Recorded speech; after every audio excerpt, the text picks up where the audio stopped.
திருவள்ளூர் மாவட்டம் செங்குன்றத்தில் பால் ஏற்றி சென்ற மினிவேன் மீது இருசக்கர வாகனம் மோதி விபத்துக்குள்ளானதில் சம்பவ இடத்திலேயே 2 பேர் உயிரிழந்தனர். விபத்துக்கு காரணமான மினிவேன் ஓட்டுநரை போலீசார் கைது செய்தனர். விழுப்புரம் மாவட்டம் ஆரோவிலைச் சேர்ந்த தாதா மணிகண்டன் தமது பெயரை பயன்படுத்தி சமூக விரோத செயல்களில் ஈடுபடுபவர்கள் மீது கடும் நடவடிக்கை எடுக்க வேண்டும் என மாவட்ட கண்காணிப்பாளரிடம் கோரிக்கை மனு அளித்துள்ளார்.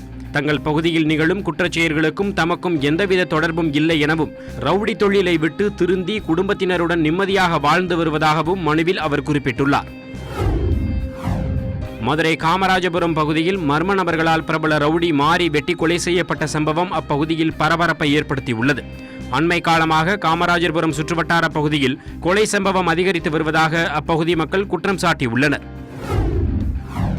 திருவள்ளூர் மாவட்டம் கொட்டியம்பாக்கத்தில் உள்ள குளத்தில் குளிக்கச் சென்ற ஒரே குடும்பத்தைச் சேர்ந்த 3 குழந்தைகள் தண்ணீரில் மூழ்கி உயிரிழந்தனர்.